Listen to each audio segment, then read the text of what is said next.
Assalamualaikum warahmatullahi wabarakatuh.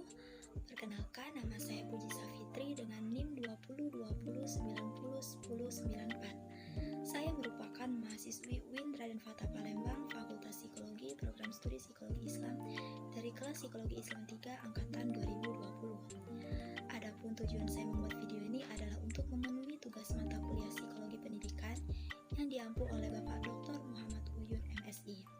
Di video ini saya akan membahas materi mengenai konseling kelompok. Sebelum lanjut ke materi inti, saya akan menjelaskan singkat mengenai psikologi pendidikan.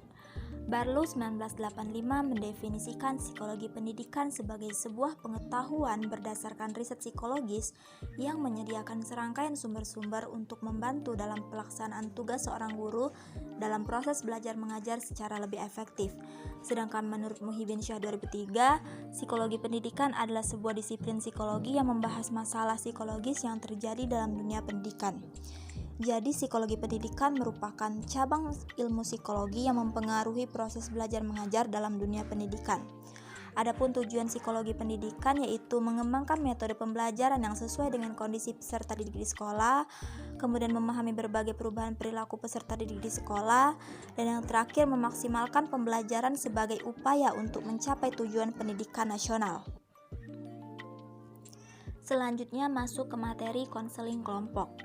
Konseling kelompok merupakan bantuan kepada individu dalam situasi kelompok yang bersifat pencegahan dan penyembuhan, serta diarahkan pada pemberian kemudahan dalam perkembangan dan pertumbuhannya. Juntika Ahmad 2006. Konseling kelompok adalah pemberian bantuan dengan memanfaatkan suasana kelompok untuk membantu, memberi umpan balik atau feedback dan pengalaman belajar.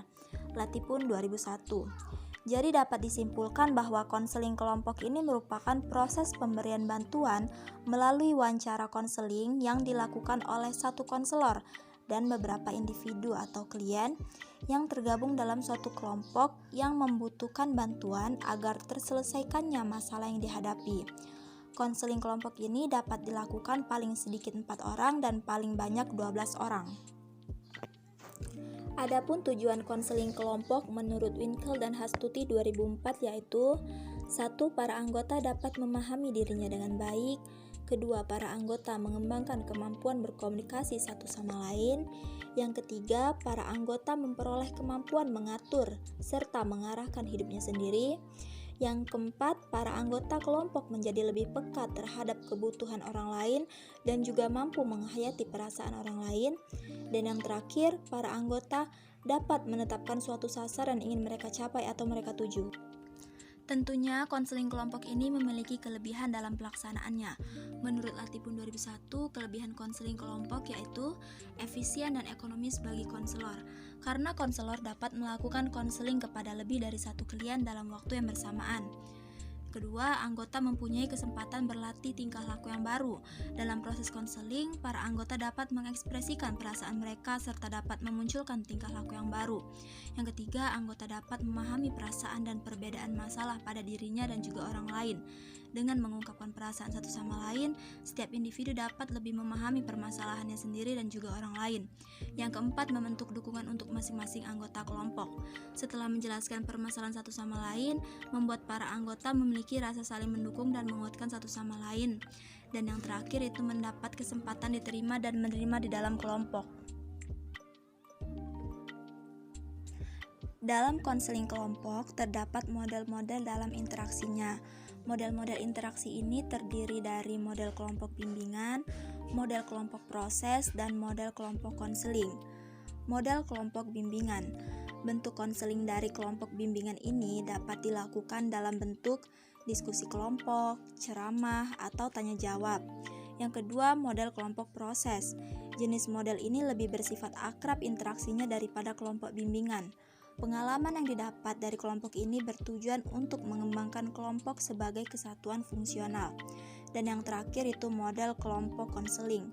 Model kelompok ini paling kompleks interaksinya dan paling menuntut peran serta keterampilan dari konselor.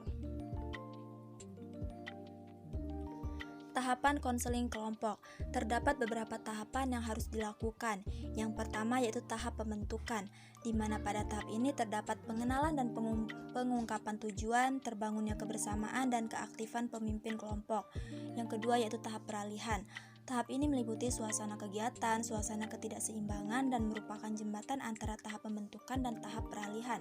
Yang ketiga yaitu tahap pelaksanaan kegiatan, meliputi pengemukaan permasalahan, pemilihan masalah, dan pembahasan masalah.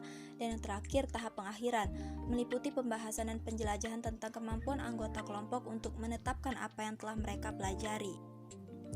Selain ada kelebihan, terdapat pula keterbatasan dalam pelaksanaan konseling kelompok.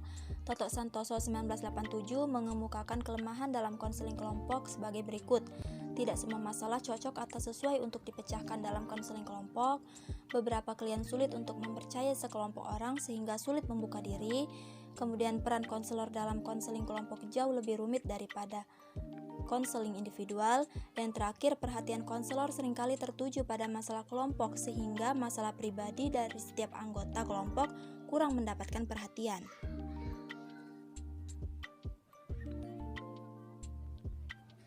Itulah tadi penyampaian materi dari saya mengenai konseling kelompok. Semoga apa yang saya sampaikan dapat bermanfaat. Lebih dan kurangnya saya mohon maaf. Saya ucapkan terima kasih. Wassalamualaikum warahmatullahi wabarakatuh.